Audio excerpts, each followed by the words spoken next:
Good morning, everybody. Heather here.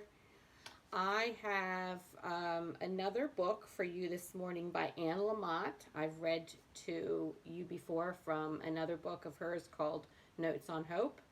And now I'm reading Help, Thanks, Wow, the Three Essential Prayers. Help, Thanks, Wow, the Three Essential Prayers by Lamott.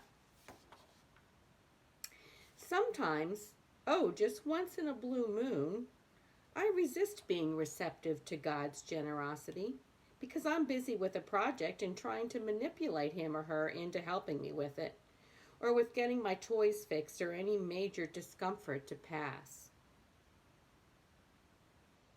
But God is not a banker or a bean counter.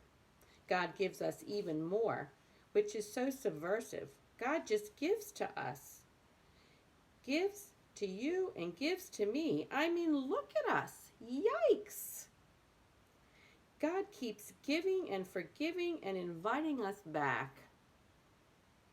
My friend Tom says this is a scandal and that God has no common sense. God doesn't say, I've had it this time. You've taken this course 4 times and you flunked again. What a joke.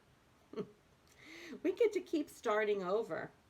Lives change, sometimes quickly, but usually slowly. Another thing to hate. I would much prefer quick traumatic change, as long as it was for the better. But unfortunately, a lot of us don't experience Pentecost. Tongues of fire appearing over our heads, blasting us into a new dimension. That would be great if I had a little heads up and if the timing was more convenient.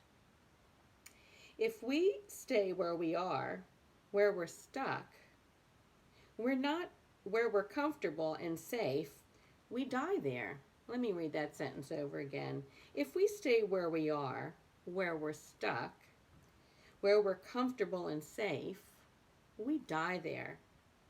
We become like mushrooms living in the dark with poop up to our chins. If you want to know only what you already know, you're dying. You're saying, leave me alone. I don't mind this little rat hole.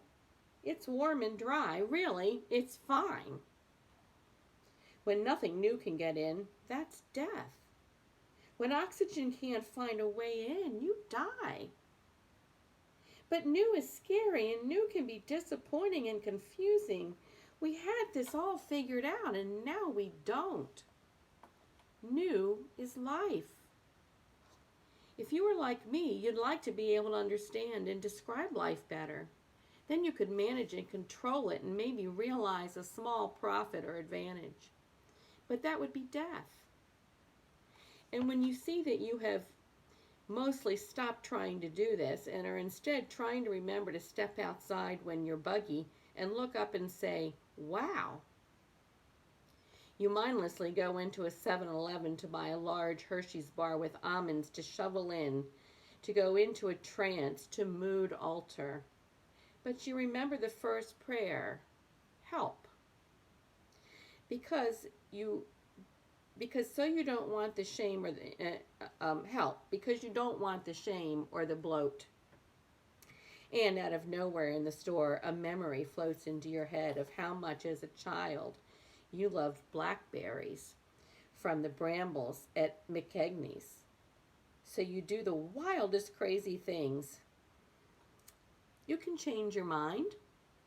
Walk across the street to the health food store and buy a basket of blackberries, because the answer to your prayer is to remember that you're not hungry for food. You're hungry for peace of mind, for a memory. You're not hungry for cocoa butter. You're hungry for safety, for a moment when the net of life holds and there is an occasional sense of the world's benevolent order.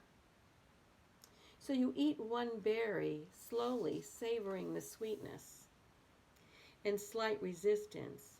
And after sucking the purple juice off your fingers, you say, wow. That tasted like a a very hot summer afternoon when I was about 7 and walked barefoot down the dirt road to pick them off the wild blackberry bushes out by the goats, Pedro and Easter, in the McKegney's field.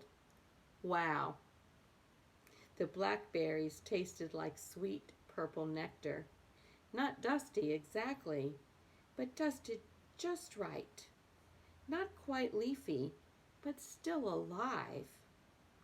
A little bitter against the seed, juicy and warm with sunshine. Thank you all. Thank you for listening. And we'll catch up again soon.